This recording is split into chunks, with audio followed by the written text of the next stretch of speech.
من اولین باری که روایتگری کردم همون رفیقاییم که با هم بودیم 1 ساعت به من میخندیدن. چرا؟ تو برای مردم میخوای حرف بزنی؟ 16-17 سالم بود. گفت بچه‌ها فکر کار جهانی باشید، ما باید کار جهانی بکنیم. مایی که مثلا مسئول هیئت بودیم و درگیر بودیم تو اجراش، تو ذهنمون گفتیم بابا چی داری میگی برای خدا. و از زهرا دختر داره از این شبت چه میدونی؟ از زهرا میشه تو شهر برام مادری کنی؟ این دفن شهدا هم خودش یه سنگینی داشت، خیلی پیکرها به هم ریخته بود، خیلی پیکرها اصلا قابل غسل دادن نبود، خیلی پیکرها سوخته بود. بچه 14 ساله دفن شد، اون دختری که تو 13 آبان زدنش.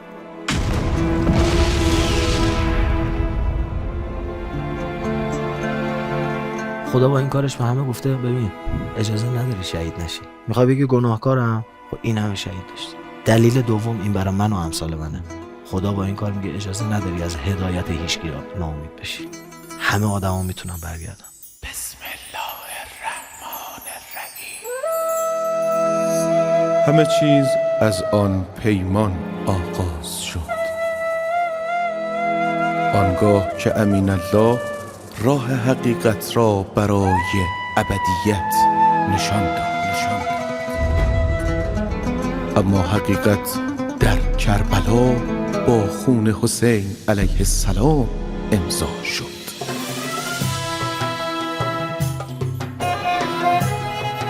حقیقتی از غیرت نخلستان‌های جنوب تا ایستادگی جنگل‌های شمال و ناگهان انفجار نور. انقلابی که در آتش دفاع مقدس صیقل خورد و در دفاع از حریم حرم بالغ شد. اما آزمونی سخت فرا رسید. داغ جانکاه رهبرمان در میان شعله‌های جنگ رمضان.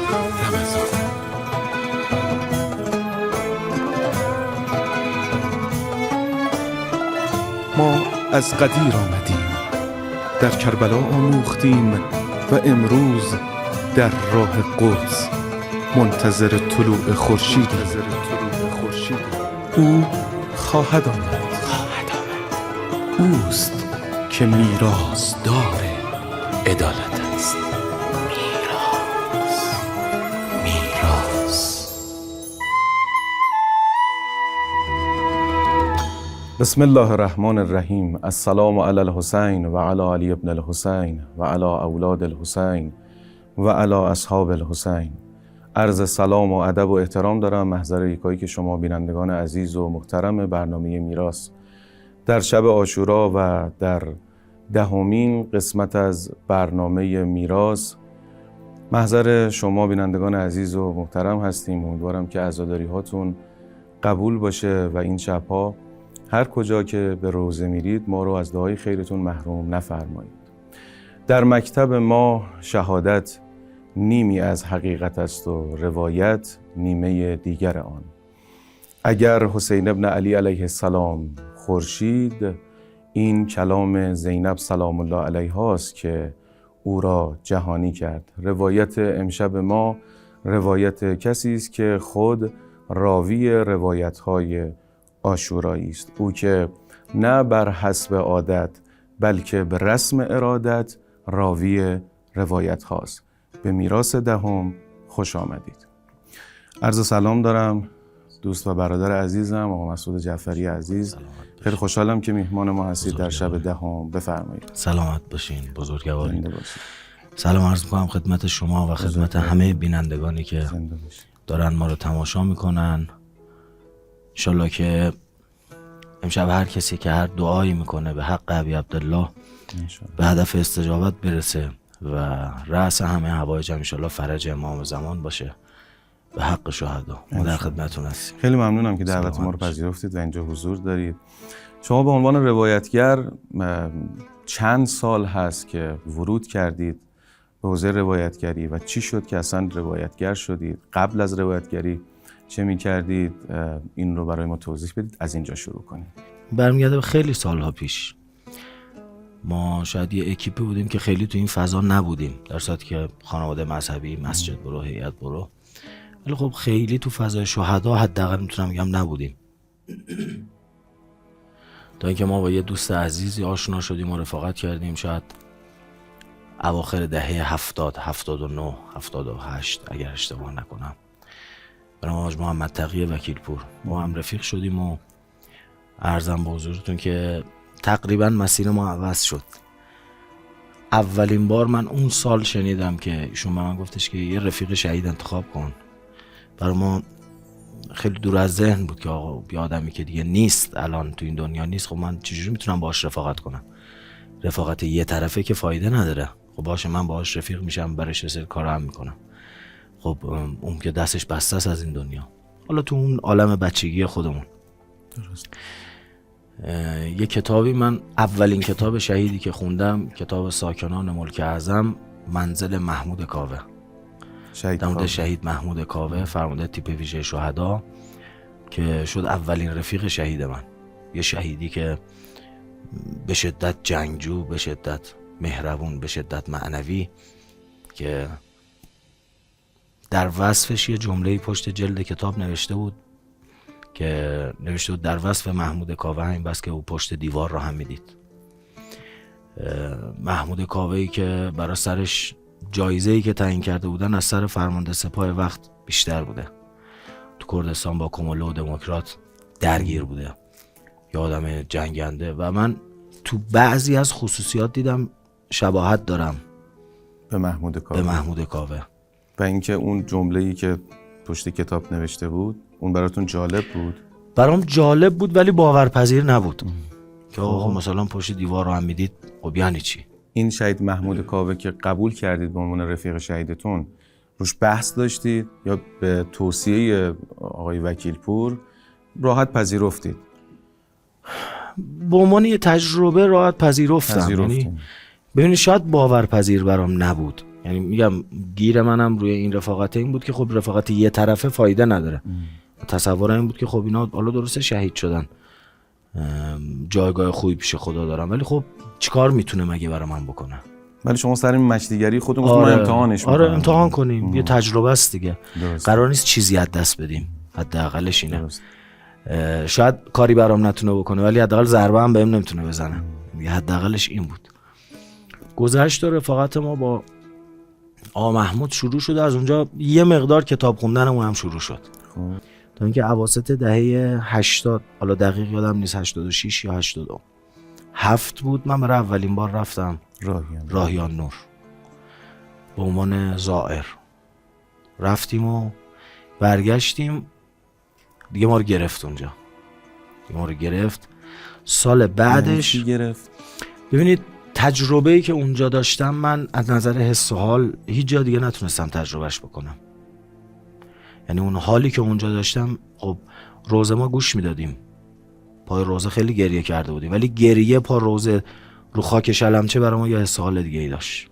سال بعد از اون که ما رفتیم با همین محمد تقی وکیلپور، حاج علی آقای وکیلپور و حاج ایوب آقای خسروجردی، ما رفتیم اونجا. یه ایده ای رو دوستان داده بودن که آقا ما تو شلمچه تئاتر اجرا بکنیم. حالا ما هم قرار بود به عنوان خادم بریم مثلا کار انجام بدیم اونجا. این دوستان به این نتیجه رسیدن که یه تئاتری اجرا بکنیم تو شلمچه. خود این نمایش اصلا اتفاقات عجیبی داشت، اینکه ما تو شلمچه خب کسی نمیدونست این تئاتره. یهو 3 نفر شروع کردن داد و بیداد کردن که آقا ما اومدیم اینجا شهدا رو محاکمه کنیم.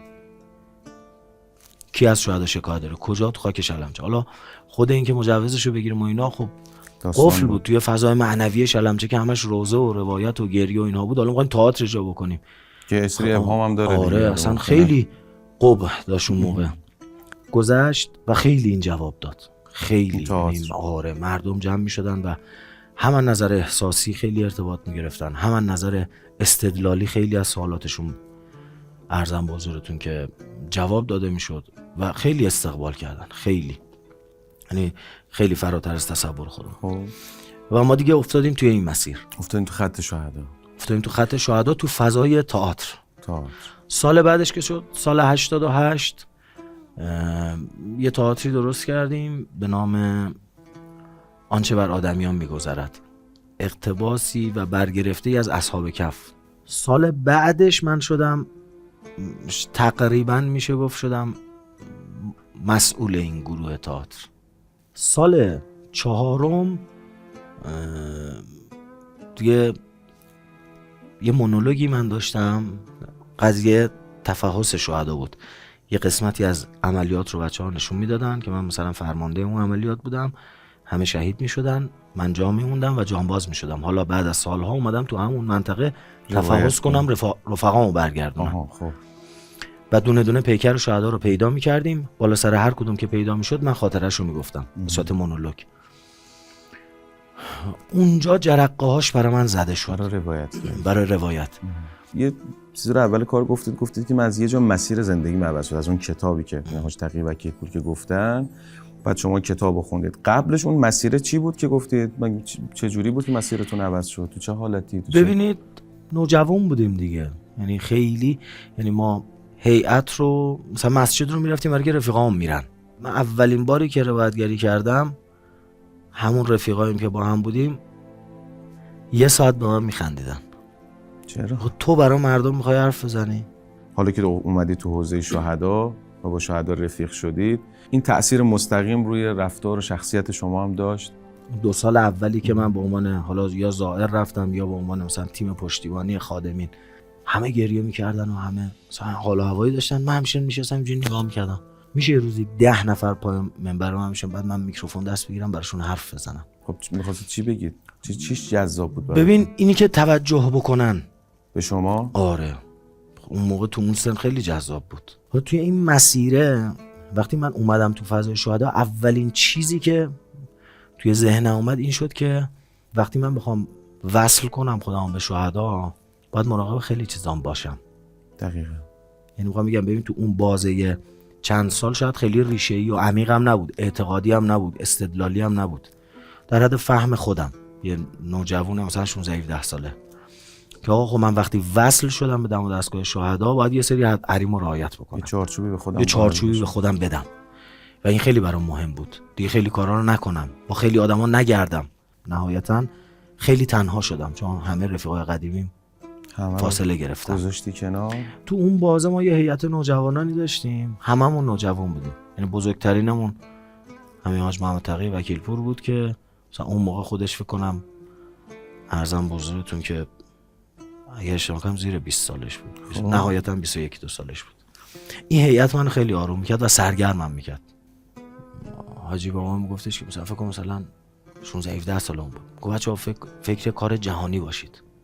ما باید کار جهانی بکنیم. مایی که مثلا مسئول هیئت بودیم و درگیر بودیم تو اجراش، تو ذهنمون گفتیم بابا چی داریم میگی برای خود. حتی باورش هم ما نداشتیم. ولی تکرار شد برام. تکرار شد تا اینکه اولین بار سال 92 ما سیستم صوت، این ماشین‌های متحرکی که دیدید، سیستم صوت بردیم مسیر نجف تا کربلا. روایتگری کردن چند تا زبون، روایتگری انگلیسی، فارسی، عربی، خیلی اتفاقات دیگه. و اونجا یهو من یه جرقه خورد که 10 سال پیش میگه کار جهانی گفته بود، الان کار جهانیه دیگه، از همه جای دنیا اینجان و داریم شهدامون رو بهشون معرفی میکنیم.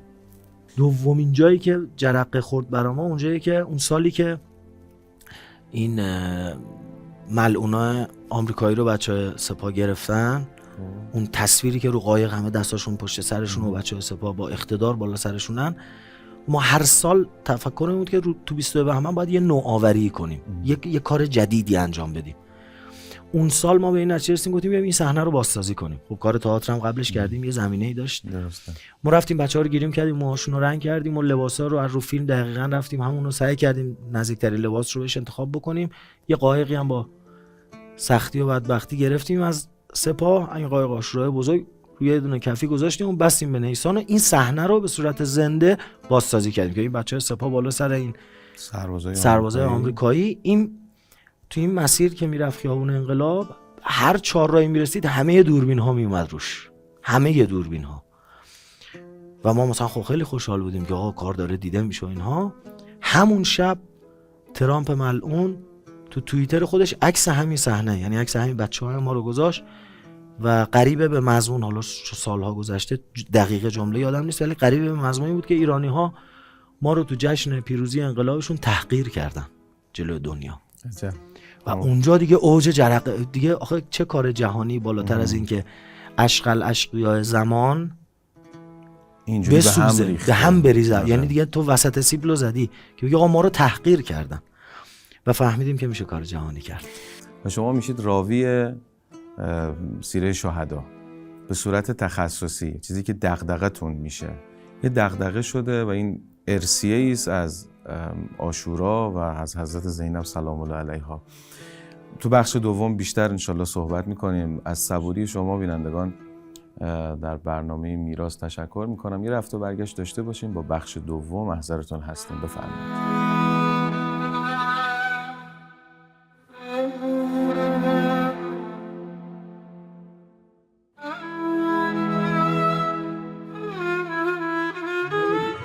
از زهرا دخترت داره از این شبم چه میره؟ از زهرا میشه تو شهر برام مادری کنی؟ میشه یه جا من خواستم پامو چپ بذارم بیای بگی دخترم شبم چه من یاد نیست خون بدی؟ میشه وقتی خواستم پامو چپ بذارم تو دستمو بگیری بگی دخترم؟ من با دست شکسته اومدم دستتو گرفتم. مردمی ها دوباره میخوان زینب رو اسیرش کنم. بچه ها شما میشنوید نامحرم دست زینب و بس به هم میریزید.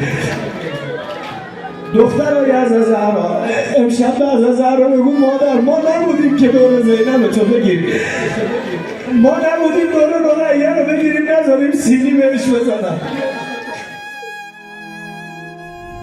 ألا من كنت مولاه فهذا علي مولاه. سلم لمن سالمكم و حرب لمن حاربكم. های جوانای ما برای این جهاد سیخته شده. امام حسین علیه السلام فرمود مثلی لا یبایع یزید.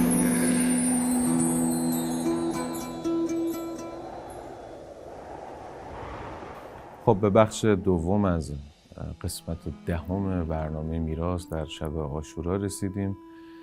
بازم تشکر میکنم از اینکه برنامه میراث رو نگاه میکنید. آقا مسعود عزیز، ما رسیدیم به اینجا که شما روایتگریتون از اون جایی شروع شد که یه مونولوگی داشتید و اونجا بگیم اساساً شما استارت زدید کار رو. بفرمایید. آره دیگه اونجا خیلی به دل ما نشست و خیلی کیف کردیم. اون دیده شدنه که میخواستیم برامون اتفاق افتاد. و بعد از اون من یادمه مثلا حاج حبیب که میرفت مدارس تئاتر اجرا میکرد یا روایتگری میکرد، یا حاج علی آقا مثلا مدارس میرفتن، خب ما باهاشون میرفتیم تئاترش اجرا کنیم یا همراهشون باشیم. یه جایی من به حاج حبیب گفتم من این خاطره رو حفظم بگم برای بچه‌ها. بگو. اصلا که خب خیلی خطرناک بود آقا برای اولین بار میکروفون سوتی بده خراب کنه آبروشون بره، ولی این اعتمادو کرد به من حاج حبیب آقا. برای اولین بار من بلند شدم میکروفون دست گرفتم به عنوان راوی روایت کردم. همون یه خاطره‌ای که یه خاطره حفظ کرده بود همینو تو ذهنم. هیئت‌های محلی، پایگاه بسیج برای بسیجی‌ها، برای بچه‌های خودمون، هیئت خودمون، تا اینکه اولین بار به صورت رسمی جایی که دعوت شدم به عنوان راوی و حالا هم برای اجرای تئاتر و هم روایتگری، چون ما اول تئاتر اجرا می‌کردیم انتهای تئاتر وصل می‌شد به روایتگری. اولین جایی که سال دعوت شدم سال 92 هیئت کربلای آقای رفسنجان. خب یه سوال بپرسم، شما تو اوایل گفتگو فرمودید که اون موقعی که دوست داشتید روایتگری کنید نگاهتون این بود که شما روایت کنید اگه 10 نفرم شده ولی ببیننتون. چند سال گذشته شما الان یه روایتگر تقریباً به هر حال حرفه‌ای شدید و محکم پا تو این عرصه گذاشتید. الان نگاهتون چیه به روایتگری؟ الانی که داریم با هم صحبت می‌کنیم الان سال 92. منظورم اون 92 که اولین بار دعوت شدید احتمالاً بیرون از تهران دیگه. راستشو بگم یا دروغشو؟ اگه راستشو بگید بهتره. راستش این بود که من برای خودم رفتم اولین بار که اسم من خورده، من دارم میرم حرف بزنم. بعد هیئت کربلای رفسنجان تقریبا بزرگترین هیئت شهرشون آقا مجتبی رمضانی اون موقع هم ماشاءالله خیلی گل کرده بود و اشعارشون همه حفظ بودن دیگه. شهید گمنامش. آره شهید گمنامش و حالا چند تا کار دیگه ای که خونده بودن. خب اسم من مثلا کنار ایشون بخوره خب خیلی کیف میکردم. یادوار شهیدی نبود، تشییع شهدایی نبود، مراسم شهیدی نبود که صدای آقای رمضانی پخش میشه. درسته. حتی خیلی‌ها نمیشناختن، یعنی به اسمم نمیگفتن اون شهید گمنام پخش کنید. کم کم چی شد که این تغییر کرد؟ نگاه شما به روایتگری. به روایت. یک این که باز بخوام راستشو بگم من خیلی دست و پا زدم برای اینکه دیده بشم تو اون بازه زمانی. خیلی تلاش کردم و هرچی بیشتر میدویدم کمتر دیده میشد. خب هرچی بیشتر تلاش میکردم کمتر میشد. یعنی مثلا میرفتیم یه جلسه میگفتم خدا رو شو اینجا مثلا 10 تا دوربین دارن، 2 تا کلیپ خوب تو این در میاد. هیچی بهتون نمیدادن؟ هیچی بهمون نمیدادن. آقا مثلا ضبط نشده، مثلا صوت برنامه ضبط نشده نمیتونیم تدوین کنیم. یه اتفاق میافتاد. آره اصلا حالا نمیشد. بعد احتمالاً میخواید بگید که برای چی بوده، یه نتیجه گیری دارید. آره ببین نمیشد به هر جا به یه دلیلی، هر جا به یه شکلی. یه جا مثلا تدوینگر ما پیدا کردیم تمام مثلا رزومه سالهامون رو با حاجی ایوب خسروجردی کردیم توی یه دونه هارد، گفتیم این دیگه کارو برای ما در 20 تا کار خوب برای ما میزنه که بذاریم تو اینستاگرام و فضا مجازی و این ور اون ور. اگه شما دیگه اون تدوینگر دیدی ما هم دیدیم، گذشته ما هم با اون آدم رفت. از یه جایی به بعد دیگه راست واقعیتش خسته شدم، گفتم ولش کن دیگه، این می‌خواست بشه میشد دیگه. این یه دلیلش که یه مقدار عوض شد نگاهم. کجا به این نتیجه که من موضوعیت ندارم؟ اونجایی که من یه جمله رو خیلی تو جلساتم شنیدم که تا حالا کجا بودید؟ بعد جلسه تا حالا کجا بودید؟ چرا الان ما باید این حرفا رو بشنویم؟ من این جمله رو خیلی شنیدم. مردم میگفتن وقتی روایت شما رو بعد میشنیدن جلسه میگفتن چرا تا حالا کسی به ما اینا رو چرا تا حالا نگفته بودن اینجوری. یه دانشگاه علوم پزشکی یکی از شهرها ما رفتیم، تازه آقا مصطفی سعدزاده شهادت رسیده بود، همون اوایلی بود که مدافعان حرم هنوز به این شکل نشده بود، تو جامعه خیلی شک و شبهه بود که آقا اینا پول گرفتن فلان، داستانایی که اون اوایلش بود.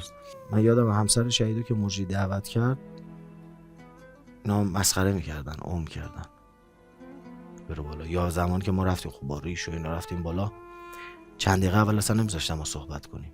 لطف امام زمان من متوسل شدم به خود آقای مصطفی سعدزاده، گفتم آجی کار در بیار دیگه. هنر نیست که بگم خب تئاتر دیالوگ حفظ کردم میرم میگم، سناریو داره میرم رو سناریو نه، چیزیه که باید بیاد رو زبون. اگه خودشون عنایت همش عنایته. یعنی من هنری ندارم، من کلاسی نرفتم، دوره‌ای نرفتم، آموزشی ندیدم، سناریویی نمیچینم برای مطلبی که میخوام بگم. حالا اینکه چی بیاد تو ذهنم، چه شکلی بشه، اونا... کجا شروع بشه، کجا تمام بشه، کدوم خاطره ها مطرح بشه، اینا باید بیاد و با لطف اهل بیت حضرت زهرا و شهدا باید بیاد. تو این دانشگاه خب جلسه خیلی گره، با اتفاقا با حاجی ایوب هم رفته بودیم، خیلی کارگر، یعنی 900 تا دانشجو داشتن بلند بلند گریه میکردن. یعنی اولش اونجوری شد، اولش اونجوری خب بعد رفته اینجوری درست شد. یعنی خواهرها دیگه جیغ میزدن یه جاهایی از گریه. جلسه که تموم شد یه خانومی که خب سر و وضعش هم خیلی با تفکرات ما متفاوته، یعنی از نظر ظاهری، من قشنگ یادم تو راهروی دانشگاه این یقه منو گرفته و تکون میداد، با یه ادبیات دیگه ای میگفت تا حالا کجا بودید؟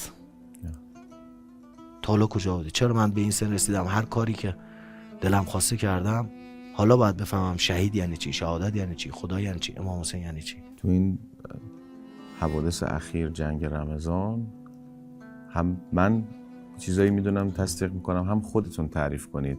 کف میدون بودید دیگه، چی کار میکنید تو این جنگ رمضان؟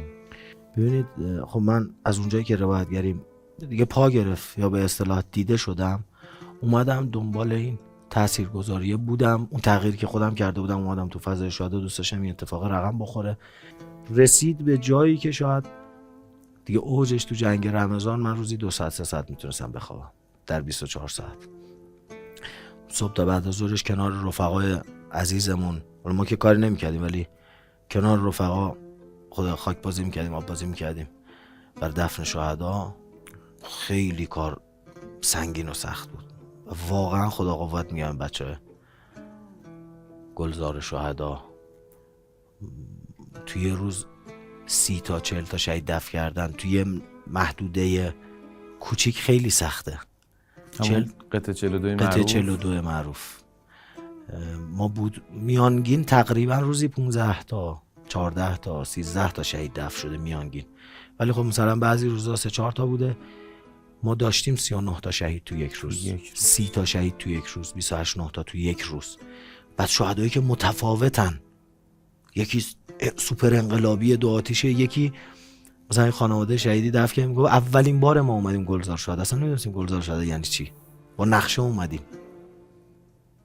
بعد اومده بود شهیدشو دفن کنه. کسایی دفن شدن تو گلزار شهدا که شاید اگر ما بیرون میدیدیمشون اصلا جواب سلامشون هم نمیدادیم. من پر ادعا شاید جواب سلام بابا این کیه، من با این سلام علیکم کنم شهادتم عقب میفته. الان اون اسمش پشت اسمش خورده شهید، ما هنوز زنده داریم راست راه میریم. این دفن شهدا هم خودش یه سنگینی داشت، خیلی پیکرها به هم ریخته بود، خیلی پیکرها اصلا قابل غسل دادن نبود، خیلی پیکرها سوخته بود، خیلی بچه ها اومدن، بچه 10 ماهه دفن شد تو قطعه 42، بچه های سوخته دفن شدن، بچه 14 ساله دفن شد، اون دختری که تو 13 آبان زدنش. قطعه 42 رو شما خودتون توی گلزار میگید که عجیب ترین قطعه گلزار شهدا. چرا این عجیب ترین قطعه گلزار شهدا؟ ببین از دید ما میگم شاید یکی از عجیب ترین. ببین چون ما الان تصوری که حالا از گلزار شهدا داریم، قطعه 24، قطعه 50، قطعه فلان، تصورمون اینه که خب اکثر شهدا یک طیفن توی بقیه قطعات یک طیفن. حالا شاید اونا هم تو دوره خودشون همین شکل بوده ها، الان این یک دست بودنه به ما رسیده، به درست یا به غلط. ولی قطعه 42 شما نگاه میکنی میبینی همه مدل آدمی میاد. ما شهید دفن کردیم قطعه 42 که 18-19 دی شعار داده، خانواده‌اش میگفتن 18-19 دی شعار داده. شهیدم دفن کردیم سوپر انقلابی، فدایی آقا، همه عمرش خرج آقا و انقلاب و شاه، برای کنار همه تو اون قطعه. عروس دومات دفن شده، مادری دفن شده که صبح عروسی دخترش شهید شد، خانواده 7 نفره دفن شده، خانواده 4 نفره دفن شده. و این صحنه هم خود حضور اون شهید خیلی سنگین بود، هم واکنش خانواده ها به این اتفاقها، هم حجم کاری، هم حضور مردمی که می اومدن یه کاری بکنن. خیلی ما خادم داشتیم تو گلزار شهدا میگه من تو الان مثلا هیچ کاری نکردم، الان اومدم یه کاری بکنم، چیکار باید بکنم؟ چرا این دغدغه الان ایجاد شده؟ برکت خون شهداست. برکت خون شهدا. من اعتقادم اینه. شهید زنده میکنه، خون شهید یه جا تاثیر میذاره، خون شهید آدم‌ها رو بیدار میکنه. این جنگ اخیر عجیبه به لحاظ کیفیت پیکرها، کیفیت شهدا، کیفیت نمیدونم به هر ابعادی که بخوای فکر کنیم. تفاوتی میبینی توی این اتفاق اخیر؟ اصلا استنباط شما چیه؟ مثلا ما یه موضوعی رو کار میکردیم و به مردم میگیم اینی که خدا همه مدل شهید برای شما قرار داده، همه مدل. این نخ تسبیحه یکیه، شما نگاه میکنی میبینی سرچشمش کربلا، نگاه میکنی شهید فراری داریم، زهیر فراری بود، هر جا ابی عبدالله منزل میزد میرفت یه جا دیگه منزل میزد، فراری بود. شهید غیر مسلمان داریم، وهب. شهید نوجوان داریم، شهید دختر داریم، شهید پسر داریم، شهید پیرمرد داریم جون 90 ساله، شهید غلام داریم فقیر، شهید پولدار داریم.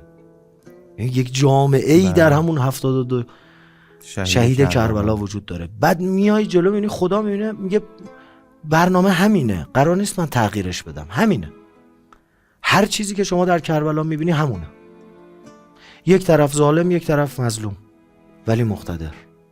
شما میای تاریخو میای میبینی میرسی به همین جنگ دفاع مقدس ما.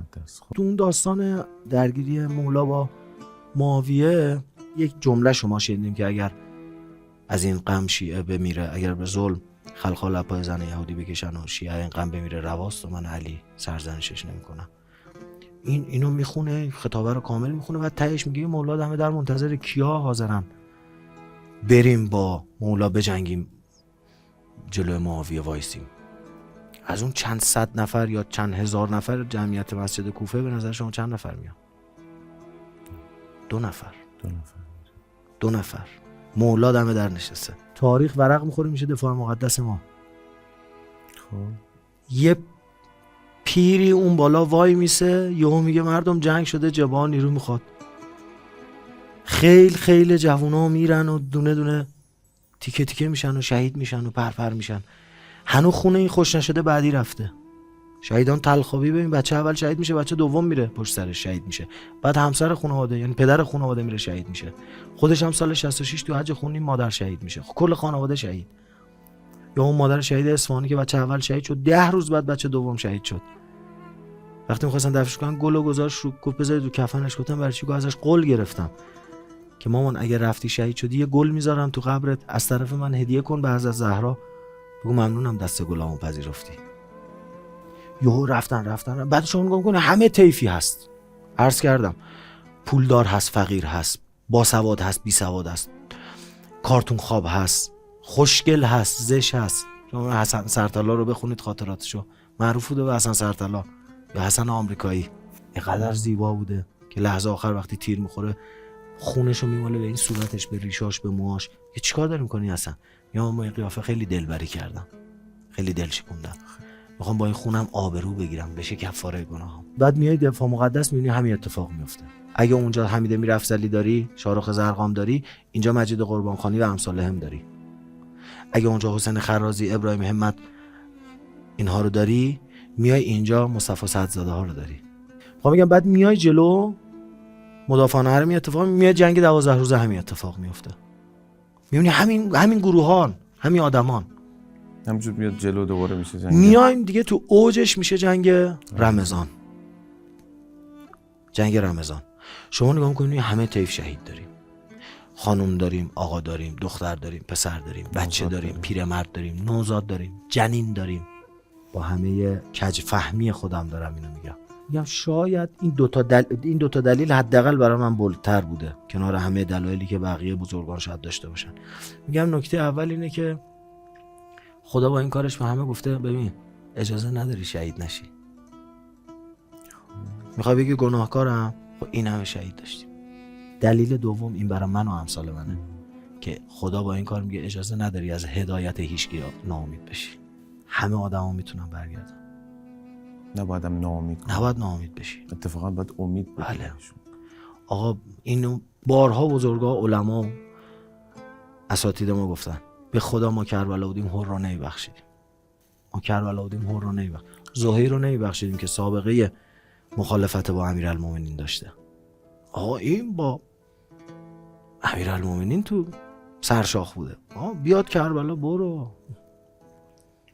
نباید ناامید بشیم از هدایت هیچکی و رسالت ما تو روایت شهدا که حلقه وصلی باشه برای اهل بیت و در نهایت به خود خدا، اینه که نباید ناامید بشیم. ما تو زندان ها میرفتیم برای زندانی ها از شهدا میگفتیم حاجی زار گریه برمیگشتن. زندان دیگه ته خطه، اعدامی بود طرف. میگویی من کارم تمومه، من نیاز ندارم فیلم بازی کنم. این بخش دوم به پایان برسونیم. بینندگان عزیز خیلی صبوری کردید. مجددا انشالله بریم و برگردیم. هستیم خدمتتون. بفرمایید.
خب بینندگان عزیز، به بخش پایانی و بخش سوم گفتگومون رسیدیم با آقا مسعود جعفری عزیز. من یه نکته رو، یه خاطره رو در حقیقت بگم. این بخش سوم با شما شب عاشوراست و شب روزه است. فکر میکنم اون روایتی که همیشه داشتید و دارید برای مخاطبین و مستمعین اینجا برای ما داشته باشم. قبلش اون ملاحظه‌ای داشته باشم، اون حرفی که صحبتی که فرمودید، یه اولین بارهایی وجود داره که آدم ارتباط میگیره. یه نکته‌ای که برای من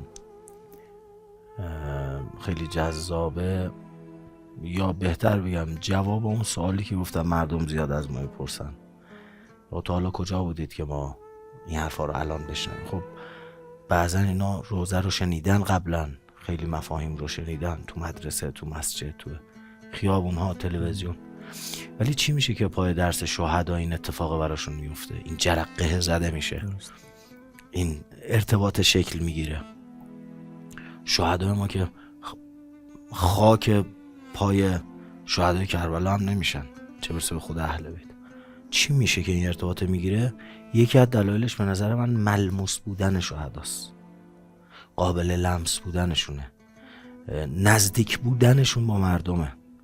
ببین من همیشه میگم خب ما اعتقادمونه که امام حسین کشتی نجاته، سفینه نجاته، که اسرع و اسرع هم هست، از همه بزرگتر و از همه سریعتر هم هست. خب این کشتی نجات به نظر من یه بخشی مسافراش با این قایق تندروها میان که میشن شهدا، یعنی زودی میارن شهدا این آدم ها رو وصل میکنن به این کشتی نجات. یعنی شهدا به خودی خود چیزی ندارن. حالا هر شهیدی به اندازه وسعت خودش، یه شهیدی مثلا میشه ابراهیم هادی، صدها هزار نفر تو کل دنیا، تو انگلیس، امریکا، این ور اون ور داره آدم عوض میکنه. ابراهیم هادی میشه عبدالحسین برونسی، میشه حسین خرازی، میشه مصطفی چمران. یه آدمی هم نه، یه شهیدیه در دو تا رفیق بچه محلش که باهاش زندگی کردن، بزرگ شدن، اون دوتا رو وصل میکنه به امام حسین. اصلا تعریف من میدونی از روزه چیه؟ من این شبا تو تجمعات به مردم میگفتم روزه یعنی هزینه هایی که اهل بیت دادن برای اینکه دین خدا بمونه. یعنی ببخشید من ادبیاتم خیلی سطح پایینه، خیلی سواد درست حسابی ندارم، یعنی اینکه شاید مثلا یه همچین دیالوگی شکل گرفته باشه که مثلا علی جان حاضری همسرتو پشت در بفرستی؟ آره حاضرم، اگه دین خدا میمونه حاضرم. علی همسرت بارداره ها اون لحظه بره، دین خدا میمونه؟ بله. حسین جان حاضری گودال بری؟ بله. گودال معمولی نیست، 1000 خورده زخم رو بدنته. قبل گودال داغ علی اکبر دیدی، قبل گودال داغ ابوالفضل دیدی. میری؟ آره اگه دین تو میمونه میرم. تسلیم. خواهرت اسیری میره، دخترت اسیری میره، میرم. زینب شما اسیری میری؟ میرم. ما رأیت الا جمیلا که خانم فرمود، یعنی اینکه من هیچ چیز جز زیبایی ندیدم، یعنی اینکه ته همه این اتفاقات دین خدا میمونه و این زیباترین چیزه. ته اسیری رفتن من، ته شهادت بچه هام، ته این همه شهید تو کربلا تقدیم کردن، اینه که دین خدا میمونه. من میگم نگاه حضرت زینب اونجا که گفت ما رأیت الا جمیلا، 1400 سال بعد مردمانی رو میدید خانوم، چون شنیده از پیغمبر که میان مردمانی آخر زمان، میدید که ته این صبر کردن من میاد مردمان که حسین رو ندیده عاشقش میشن.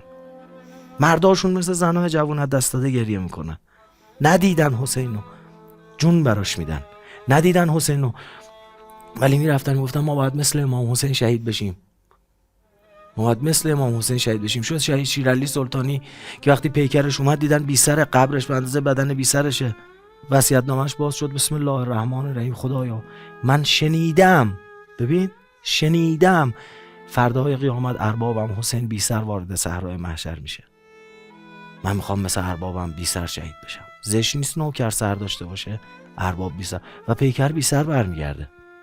رضا اسماعیلی از شهدای مدافع حرم که میگه خواب دید داعشیه نشست تو سینه‌اش، اومد سر رو ببره، میگه خیلی ترسیدم، از خواب پرید. که مادرش تعریف میکنه، میگه خواهرش ازش سوال پرسید رضا نمیترسی شهید بشی؟ گفتن نمیترسن، ولی من شنیدم داعشیا چه قبل از شهادت چه بعد از شهادت سر میبرن، خیلی سخته. و قبل از اینکه اذان بشه میگه که من یه خوابی دیدم داعشی نشست تو سینم، سرم خواست ببره، خیلی ترسیدم.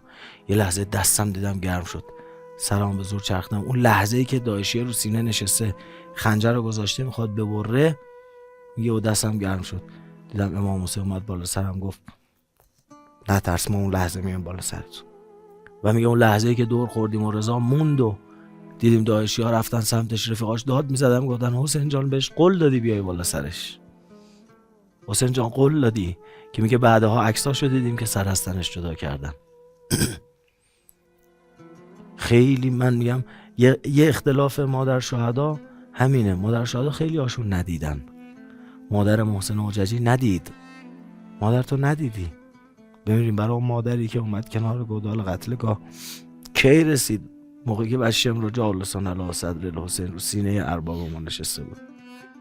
یکی از این شهدای قطعه 42 رو داشتیم دفن می‌کردیم، چند روزی بود باباش شهید شده بود.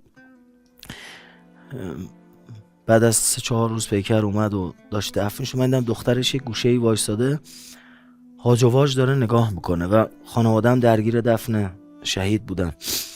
رفتم جلو مثلا باهاش صحبت کنم، سرگرمش گفتم عمو چطوری، خوبی؟ گفت عمو خیلی خوبم، فقط خوابم میاد. گفتم خب چرا نخوابیدی؟ گفت آقا من فقط تو بغل بابام خوابم میبرد.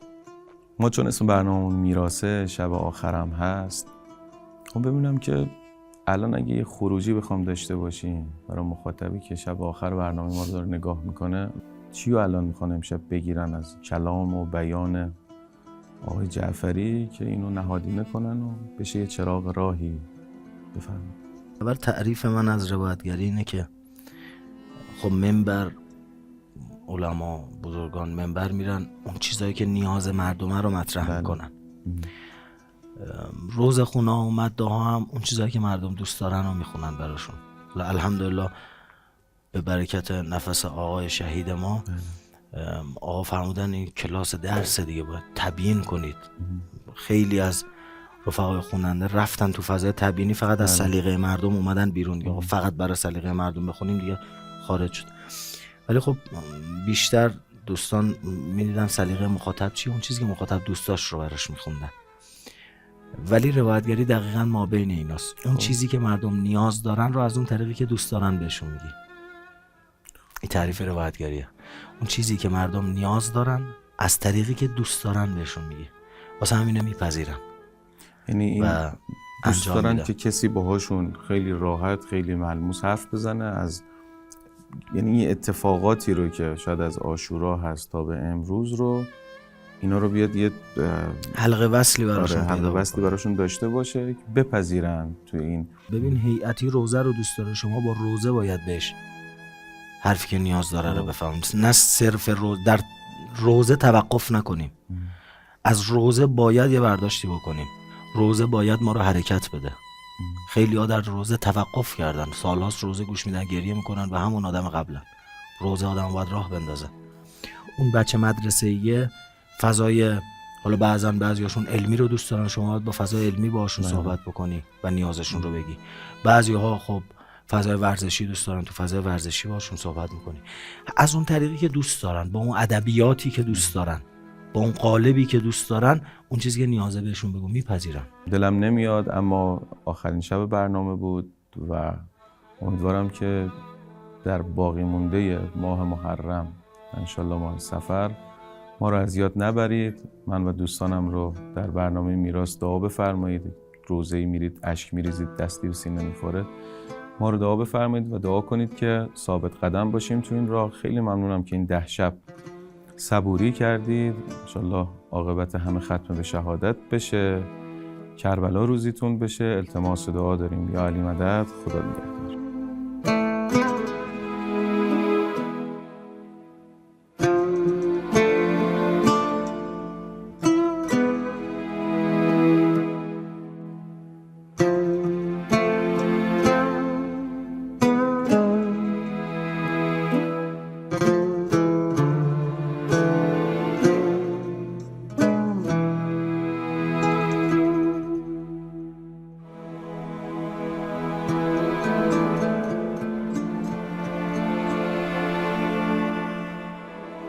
الله.